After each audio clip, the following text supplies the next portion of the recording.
We're tied to the headset. Yeah. It's all good though. How are you doing today? I am doing fabulous. Thank you for having me. So grateful to be here. How are I you? love the jewelry. Oh, thank you. Yes. My mom makes all kinds of jewelry. Really? Hey, that is so nice. Does she sell it on eBay or? Just to her friends. Oh, She gives them away as gifts and stuff. Oh, that's But nice. I like to wear them, and she makes a Yeah. lot of stuff like cause she does like chakra healings. She's a Reiki healer, so she puts a lot of really good energy on the stones and stuff. Oh, I love that. Yeah.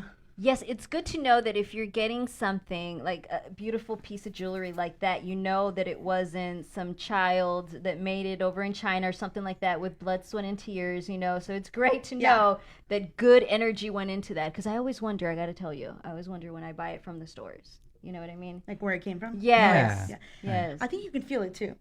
Yeah. Right. There's something to that, you know. So I like to feel good about everything around me. So I'm very much an energy person. Good. Good. I So love are that. we. Yep. Nothing but positive energy. Well, I thank you so much for being here again.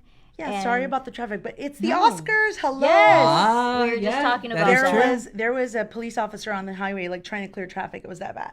Seriously. Everyone's like, yeah, right in the heart of Hollywood. So it's pretty crazy out there. Well, I wanted to go ahead and ask you because you are a writer, you're a producer, you're an actress. Anything else I'm missing? I would say I'm a storyteller. Storyteller, yes. There Yeah. we go. To sum it all up. Yeah, because I direct, I produce, I write. I mean, I do theater, I do film, I do whatever the story needs, you know? Yeah, I understand. Depends on the needs of the story. Of course, of course. Now, go ahead and tell us a little bit about the household that you grew up. If do you come from members of your family that were already performers, or? Actually, not professionally, no. But yeah, we had a lot of clowns in my family. Oh, really? Well, they thought they were funny. I don't know that they're funny. They're still trying to do some comedy. I'm like, yeah, I don't know how funny you are. But no, actually, my father was a musician. Growing up, my father, he played so many instruments, and that's something that he was very passionate about. He always wanted to be a professional musician, but he went into a different profession, and he's a scholar, so he got his, went through his education with, he was teaching the history of Mexico, and he just loved all kinds of things about Mexico. So, yeah, but music was something that was a big part of my family. My mother, on the other hand, she's just a great writer. She's never been a professional writer, but she was a teacher. She speaks 7 languages. Wow. Yeah, so she's a linguist, and she's just a great storyteller. My grandmother, on the other hand, so my grandmother told me this story one time that I think she was like 17 or something, and this scout in Mexico saw her and was like, oh my God, I want to put you in the movies. But this was like back in the, we'll say 30s, I don't know, something like that, 30s, 40s. And her mother was like, no, you can't do that, because actresses are known for different things, back in the day. You're not going to do that, not my daughter. So my grandmother was very, very beautiful. And she had that opportunity, and it was just something that whenever you saw her, it's like she just looks like a movie star. You're just like, wow, that woman belonged on the stage, on the screen. And she would tell me so many stories as a kid that I'm like, she's a storyteller. She really is. So it was always something I was surrounded around, but not anything professionally. No, it's not something that I'm like, oh yeah, it's a family thing. No, I can't say that. And how many, if you know or can remember, what are the languages that she speaks? Oh, I'm just curious. Okay, so we were, let me try to remember, because we were in Greece 2 years ago, I think, and she sat down, we were sitting at some restaurant, and this man comes up to her. Men always come up to my mom. She's so beautiful. And he's like, hey, can I sit here? And she's like, sure. So we're sitting at the table with him, and he's telling us where he's from, asking her where she's from. And then he's like, I've been to that town, because I guess he was a sailor back in the day. And where we're from in Mexico, it's a port. So he's like, I've been there. So all of a sudden they start talking, and then I bring up the languages, because they were speaking in the Greek, actually, because she learned it when we were going over there. She learned it. And then they just started having this conversation right in front of me, like in 7 languages. And I'm like, what are all those languages? I don't know. For sure I know English, Spanish, Italian, Greek, Russian, believe it or not. She took some, I guess, in high school, and German as well. And then the last one, what's the last one? There's one more that I'm not thinking of right now. French. She was a French French. teacher. Duh. Oh, She was a nice. French teacher as well. Fascinating. Yeah. But she said like once you learn one, and you know how to conjugate. She's like it's easy for the rest of them. The Romance languages, they're all kind of connected. I feel like for Interesting. someone that speaks Spanish, Italian would be super easy. Yeah. Yeah. Well, I mean, when I went to Italy, I understood it. I also understood Portuguese. We did a documentary in the favelas in Brazil, and I didn't speak nothing. All I knew was like "muito bom," and they're like, "Are you Italian?" Like, they sound Italian. I was like, "No," but I got by because I understood like everything that was going on. So Nice, interesting. yeah, Yeah, because Portuguese is a combination of Spanish and French. Mhm. Yeah, so it it's like derives. Somewhat you can understand it. I know that a while ago I was working in retail, Mhm. and there was a couple. They were tourists from Brazil, and they couldn't really speak Spanish, but they understood me in Spanish Mhm. because they were trying to return like these luggages, like three, and so we kind of we figured it out. yeah, it's amazing what communication skills all of a sudden you have when you don't understand. You're just like, "Oh, what? Oh, okay, you get it." Yeah. Yeah. You want your money? Okay, sure. Yeah, I- especially when they want their money back. Right. Yeah. I have a strange gift where I can't understand anyone who speaks any other languages, but I understand kind of like what they're saying. Like, so if they're saying something, I don't know what they're saying, but I know that they're about to make me a sandwich or something, you know? Right. All right, you go ahead and continue making that sandwich for me. And they're like, no, let's go to we're going to put poison into it or something.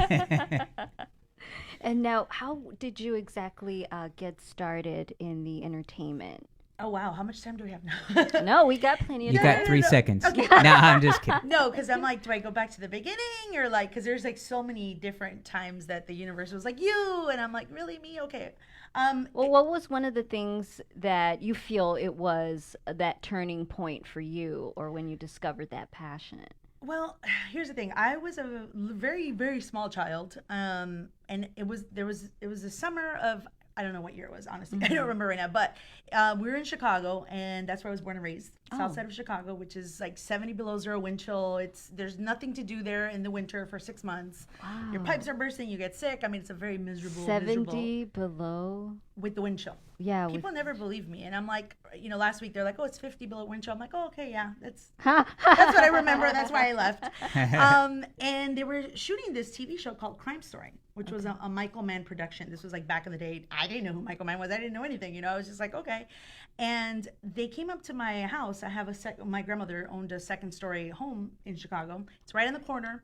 And they knocked on the door, and I was the one that went downstairs. I was the translator, and I'm like, yes. And they're like, "Oh, hi, we'd like to rent your house. Is your mom here?" And I'm like, "No, she's at work." They're like, "Oh, who's the owner?" I'm like, "My grandma." They're like, "Oh, can you tell her we want to shoot a TV show here?" And I was like, "Okay." I'm this little kid running upstairs. Grandma, they want to shoot here a TV show. And she's like, "Oh no, diles que no." Uh-huh. So I come back down, and I'm like, "Oh yeah, sorry, no." My grandma said no. They're like, "Oh, well, tell her we have $500. I'm like, Grandma, ahorita tienen dinero. Yeah. Okay, see. She was like, okay, So for an entire week, I had the whole cast, the crew, the late Dennis Farina, the director, everybody was in my living room for an entire week. And I'm just this little kid. I wasn't in school. It was in the summer. So I'm like, what is going on? Oh my God, I love this. This is great. Mm-hmm. And I remember I was just a nosy little kid. So I'm like, what are you guys doing? Asking all these questions. And the director was sitting at my breakfast table one day because my grandmother didn't know about craft services. She didn't know they had lunch this is all new to her. Mm-hmm. She didn't know how it worked. So she was making breakfast for all the guys. So of course the entire crew would prefer her breakfast over the craft services, breakfast, because it was a Mexican, little cafecito, and so they were all there just chilling, So I remember going up to the director and saying, "Hey, is there anything I could do?" And he's like, "Yeah, actually, when you hear a gunshot, go to the window and like open it up and just look out." And I'm like, "Are you sure?" Because usually when there's a gunshot, I'm supposed to like run and hide under my bed. Yeah. I was like, I don't think I want to do that. And he's like, no, it's not real. Yeah. And I'm like, it's not real. Okay. So the reason they wanted that shot was because this was before drones. So we were in the second story, and they put the camera on my porch, and they were getting a shot of the guy getting shot from up above as he's coming through the alley. So I was a nosy little kid that peeks out the window. Yeah. And so like a week later, they told us when it was going to air, and I watched it, and I'm this little kid watching TV, and I'm like, wait, there's my house. Wait, where's the crew? So that just really put that seed in me, like, what is this? I want to figure this out. What is Yeah. going on? You know, I just had that experience as a kid, and I saw my shadow. I knew it was me, but I'm like, wait, how am I there? And I'm not there. And like, it just was like really just mind opening for me, right? Right. So that was like the first thing that I was like, this is what I want to do. This is what I love. This is honestly just what I love. The other thing is my grandparents were really hard of hearing. So I would have to speak really, really loud. I just naturally have a very loud voice because of that. And so in school, my teacher was like, here, you're going to memorize this and do this oratory contest. I'm like, what is that? They're like, it's monologues, just go. I'm like, okay. So I went to this oratory contest and I won. And I went all the way to state and I traveled a lot. And I was just like, I guess I'm good at this. Like, okay. Yeah, that's fascinating. That's cool. So then when it was time to do, to go to high school, I was supposed to go to Whitney Young, which is where like Michelle Obama went. So everybody that goes there Wow. is like an attorney or like, you know, Legit. like politician. Yeah. But then I went to go see The Wizard of Oz at this performing arts high school. And that was my second, like, oh my God, I love this. Because the lead was played by an African-American woman. And I had never seen that. I had never seen anybody, a person of color in, you know, a lead role of that sort. On television, it's always novelas, you know, blonde, blue-eyed. And I was like, wow, oh my God, I love this. So I turned down Whitney Young. My whole family was really upset. They're like, what are you doing? I'm like, I love this. I want to do this. So I studied as a theater major, and they also had a whole television production, if you can believe that. They had like, I mean, everything. We did TV shows. I had 3 shows on the air at one point, which was like cable access, but I'm a teenager doing all this stuff, you know? Yeah. So I'm That's like, awesome. I love this, you know? But that's where it all started, all the way over there. And so I have to remind myself every time I'm just like, oh, this roller coaster of this business. I'm like, you know what? I didn't come looking for Hollywood. They came literally knocking on my door, you know? Literally. You're Literally. right. Yeah, Literally. You're absolutely right. Yeah. Yeah, it's definitely fascinating how things can just happen and then your eyes are just, they're open to a whole new world. I know that when I was growing up, I really legitimately thought that television shows were real. Like the people were real Right. and all that, you know? It's fascinating. Oh, and then the camera pans like it's real. The camera to me was like this ominous thing, you know, some secret eye in the sky or something. But it is so fascinating. And you mentioned that you had never really seen a woman of color play lead. Yeah. And never. I think that's also one of the reasons why, you know, Roma is getting the attention that it Oh is my God, yes. It's about time, receiving. yeah. And I don't know if you know, because you are Hispanic. So are you aware of this Mexican actor from like back in the days? I'm sure your parents would know, Sergio Goyri. You know, I don't know him, but I read about the controversy of what. Yes. Oh my God. Yes, I couldn't believe that. I mean, That's terrible. He sent, for those that don't know, he sent out like some tweet or Instagram, whatever social media post, saying that he couldn't believe that they were giving this, indicating the lead of Roma, this Indian woman, attention, like Really? Indian in a very Derogatory. yes, Jeez. derogatory way, not like, oh, Indian American, and you know, yeah, very mean, just cold-hearted. he was very cold-hearted. Yeah. And he backtracked and he apologized. And I'm like, yeah, you better apologize. Yeah. And he got death threats. You know, it's just ignorance. It's just Yeah. ignorance, and it's unfortunate. You know, the caste system, colonialism. I did study. Went to UCLA and I studied ethnic studies, so I got to learn the whole entire real history. I was like, oh, finally, I get the real history of what's going on. And you know, it's just one of those things where I'm just like, you know, we have so much history, so much culture, and all that truth has been suppressed for so long. And our culture is beautiful. I mean, being indigenous is amazing. That's what a Mexican is. It's half indigenous, half Spaniard, you know? It is. Yeah. And so a lot of people deny that. And they're like, no, we're Spanish. When you hear someone like, they're Spanish, I'm like, okay. And they're like, they're really Mexican, but they're denying their indigenous Right, roots. right. And I'm like, yeah, that's just crazy to me. But there's a lot of, I call it like residue of colonialism still that exists, you know, which is racism, classism. But Mexico, I mean, it's unfortunate, but it's true. That's how it does. A lot of people do still think like that, and it's very unfortunate. So I'm very happy that she's nominated, and I hope that she wins because I think she did an amazing job. And I was also reading about other people that were hating on her, and I'm like, you know what? That's just jealousy. That's just Yeah. all it is, Yeah. you know? Yeah, I definitely don't think that, you know, you should be so negative towards someone just because you've never seen someone like that on the screen. You know, whether you thought that the movie was great or not, or the story, okay, I feel like, okay, you're always going to have your critics, that's fine. But yeah, judging it based on solely because of the way that the lead actress looks like is just, it's completely wrong. And I'm glad that people aren't, they're not taking it. And they're Did you see what Glenn Close said today? No, I did not. She's so gracious. I love her. She was just she gave this whole big speech about the invisible people. Now she's like, there's a lot of people that they work.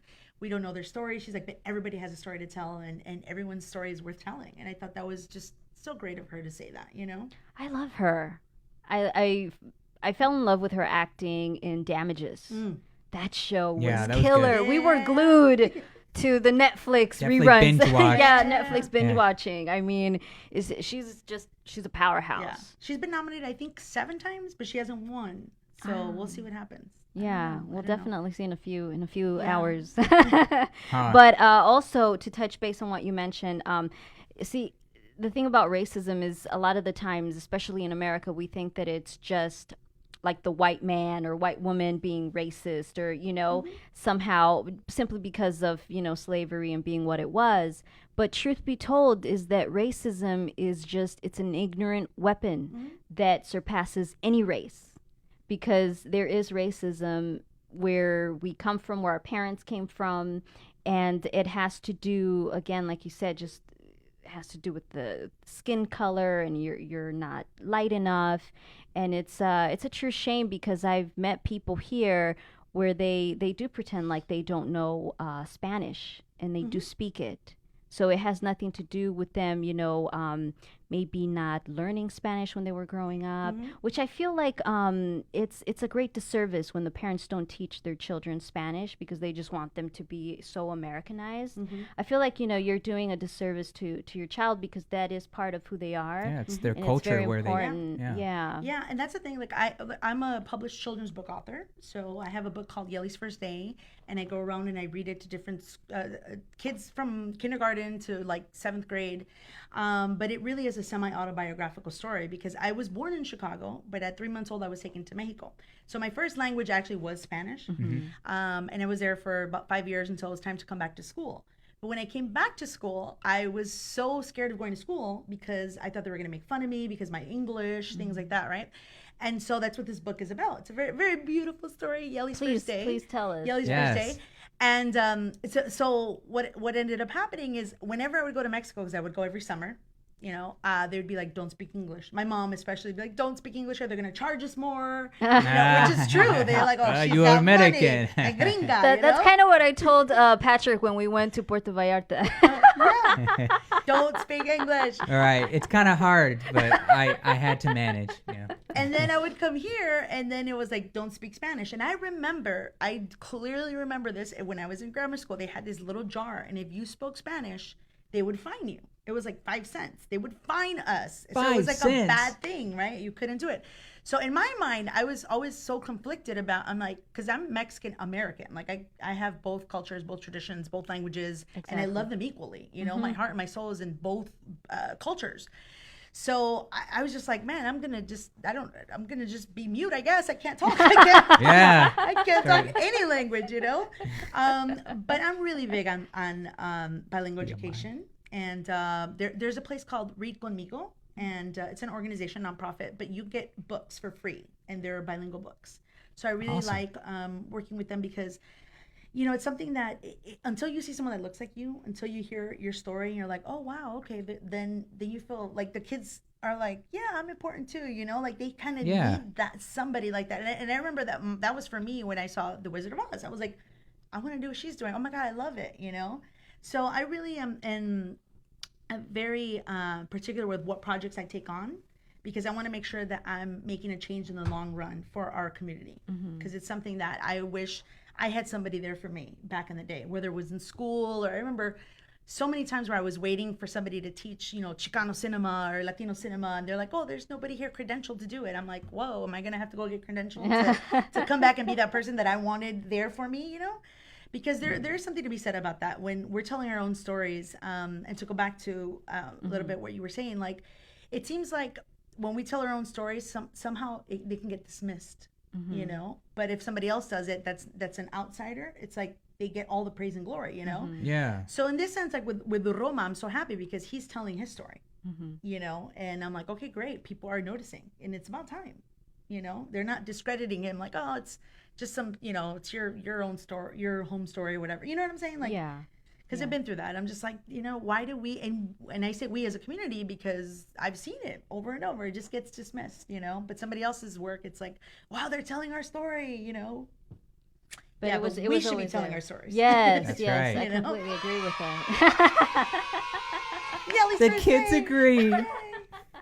And go ahead. You know, you were just mentioning about you're reading to kids, and that's fantastic. And you're also doing something else with kids. I believe you mentioned to me a few weeks ago. Yeah, so I also over the summer, I'm always busy. I'm doing, like I said, it's like I have to do. This industry is so crazy. Like all the roles are so stereotypical. When I read them, I'm just like, do I really want to do this? Well, I do need to pay my rent. Okay, you know. So I'll take like one like that, and then I'm like, but what do I really want to do? You know, where's my Right. heart, my soul, my passion? And so I look for those kind of projects. So for the past 2 years, I've been at Casa 0101. And I volunteer there over the summer. And what I do, along with an awesome team, is I teach the kids how to make their own films, how to star in them, how to be on camera. So last year we actually did 20 short films, and I was like, wow, we could have done a feature because really it was so much work. It's the same amount of time and everything. So this year what we did is we did like, I would say it's called a pilot, but it was really like 10 short films that we weaved together. And we just screened them last week. It was like totally sold out, and I love that experience because the kids got to see themselves up on the big screen in non-stereotypical roles as leads, and you know, I'm being that person that I wanted there. And now, you know, I'm mentoring a lot of kids and just saying, you know, if this is something that you're passionate about, like, because it's a business, but then again, there's, you know, you have to love it. Yeah. I'm like, if there's anything else you'd rather do, I'm like, go do that, honestly, Yeah. Right. you know, because it's such a crazy business, you know, roller coaster. Yeah, and like you said, it is show business. Right. Right. Yeah, it's not show art. Yeah, and for so long I was just doing the art because I'm Yeah. like, I'm an artist. I love it. I love it. And then I Yeah. got to a point where I'm like, okay, wait a minute. Okay, now that I'm, you know, I made a feature film, and I'm like, okay, there's all this contracts and paperwork, and we're hiring people, and yeah, we need an attorney. It's a business. Okay. Now it gets serious when you got to get the attorney Yeah. involved. Oh, You gotta yeah. get contracts Oh and my all God. that, and things you gotta sign. Mm-hmm. But yeah, I think that's one of the reasons, one of the main components that kind of screws up the artist sometimes is the fact that, you know, because it's like right brain and left brain working against each other almost, right? If you were to see how many people, I had 4 meetings this week. So now what's happening is I'm getting a lot of scripts, and people are like, oh, read this. We would love for you to be in this and that. And I'm like, first thing I ask is like, is it gang related? Because if it is, like, I don't want to do those roles, you know? Like, I'm like, I don't know. I'm you getting know, too old for this. yeah, I've been playing that role forever, and I can do Yeah. it with my eyes closed. But it's like really, like I had an incident recently, which I'll tell you about. But I just don't like what that does to us as a community, the way that we're looked at, you know. Right. And so that's just not, that is acting because I'm acting like Yeah, that. But yeah. at the same time, I'm just like, it's not. That's something that's like, okay, whatever, I booked it, I'll do it. But I was very conscious about this pilot season in particular with my manager. We were talking about what roles I should take, shouldn't take, go out for, you know, because I took myself out of it for a little bit, and that's when I went back to school. I went to USC to do my master's in film and TV production, and I was like, no, you know what, I want to control the narrative, I want to control the story, the message, because I just, those roles, I'm like, oh, I just, you know, I just don't feel. It's funny because that's how I got my SAG card, playing a chola. Oh, that's so funny. But it was a comedy, so I felt totally, you know, very See, comfortable. that's different. If it's Yeah. a comedy, I'm like, all right, Yeah. let's be this funny chola. Eh? That's right. Let's do this. Like, yeah, why not? you Yeah, know? Yeah. right. But when it's like when you're glorifying that lifestyle, right. I'm like, no. Yeah. But so I'm getting these scripts, and then you know, I'm like, okay, I'm reading some of them, and then we meet, and they're like, oh, can you produce it too? And I'm like, okay, so basically you want me to do all the work? I'm like, no, I can't. So I've started to say no to a lot of work because I'm sitting there with the numbers, and that's a whole different story. Like my brain just shuts down, and I'm like, I don't like doing this, you know, what the line producing, and I know how to do all that from beginning to end, but it's not something that I really enjoy. And I'm Right. someone that's like, I have to love it. I have to be totally in love with the story, the project, the people.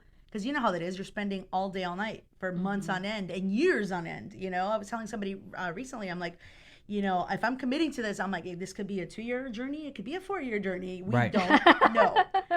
So honestly, like that's the one thing I'm like, I'm taking my time with projects and just really seeing like, do I really like this? And what is it about? Because a lot of these people haven't gone through the process, and I have. So I'm just like, there's so much work. There's so much work involved. It's a night and day, I have no life type of thing.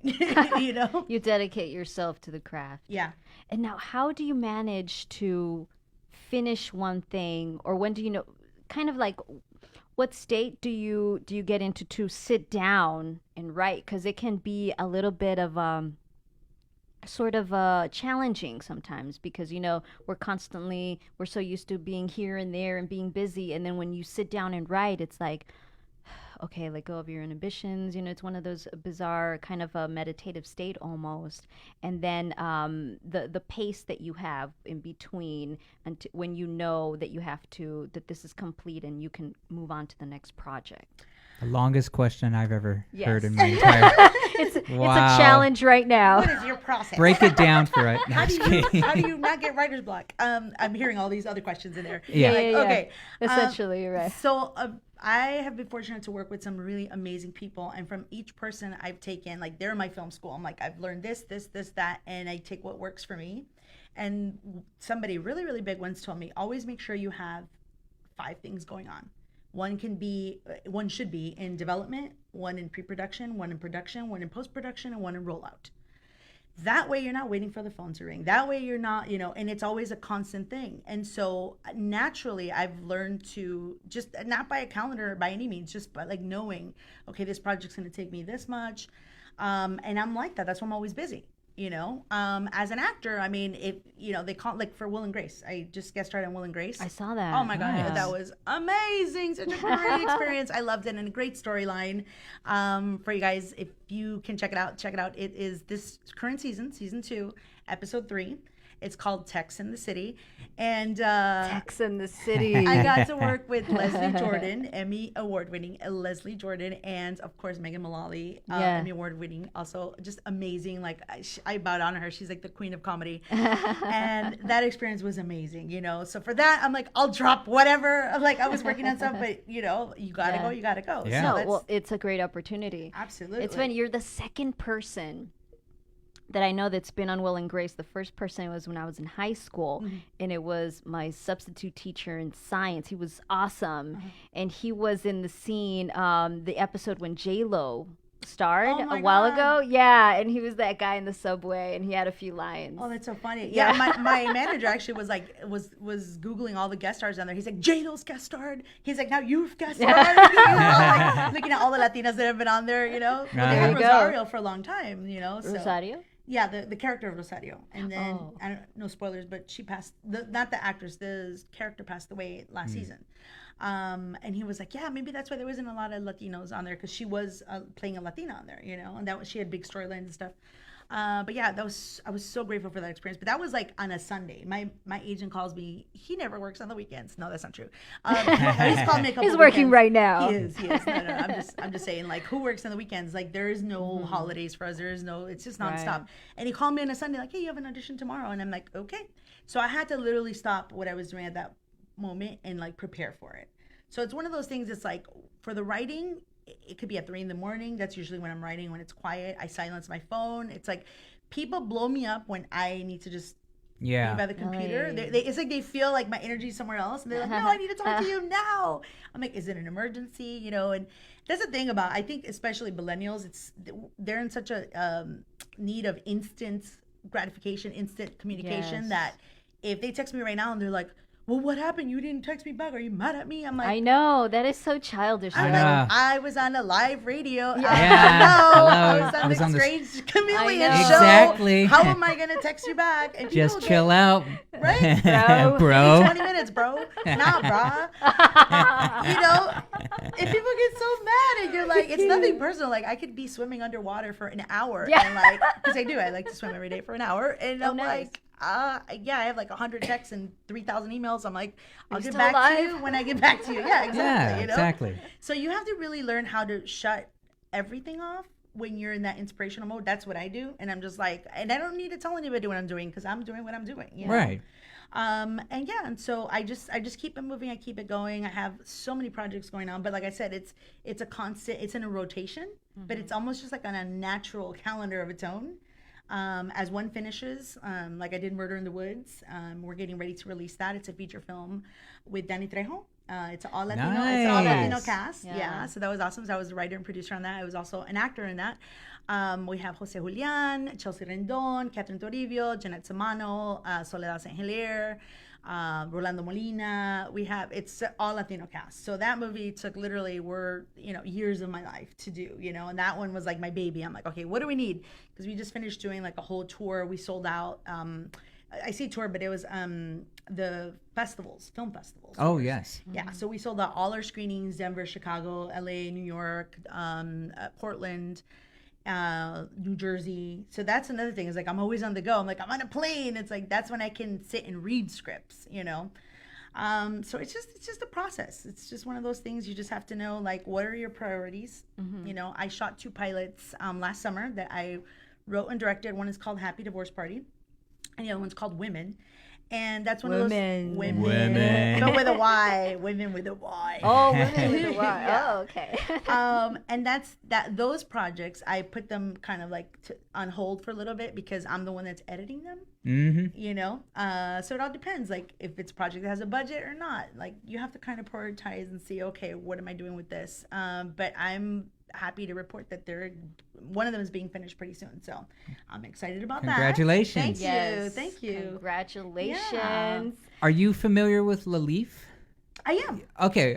Do you put your short films or anything with them? They just came back, right? I think They just came gone back. okay. We volunteered for them for a few weeks. I believe it was like 2 weeks, and it was really amazing to see how far they've come. Because I know that they took the film organization took a long hiatus, several years, and then last year they made their big, re-debut, red carpet, everything they had, and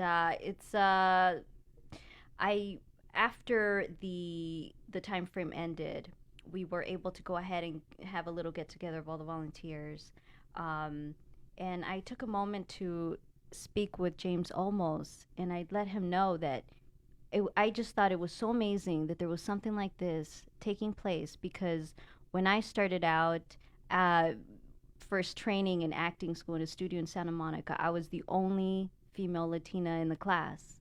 So I told him, it really touches me to see that, now there's this. And, I feel like he was glad that I shared that with him. And I'm glad that because he's the founder and he's the one that helps really put that together. And I'm just glad that there's people like him. Yeah, doing no, something definitely, like that. definitely. Yeah. I right now the projects that I would have to submit, I'm not the producers on them, but I'll definitely let them know because that would be awesome. To premiere there. Like I have a movie called Bride Plus One. It's a feature film comedy. And that one we're premiering in Michigan. So April 27th will be in Michigan. And I know that they're looking for film festivals to be in. But that was a great role because I play the best friend of this woman who throws herself a wedding. Because she's like in desperate need of getting married because she wants to have kids. Right. It's a really fun comedy with James Duvall. Do you remember he played the rabbit in Donnie Darko? Oh, yeah. Yes. Yeah, so a really cool cast. That was a good film. Oh, yeah, I loved it. Yeah. So that was a great experience. We shot in Michigan and here in LA. So April 27th, we're having a screening in Michigan.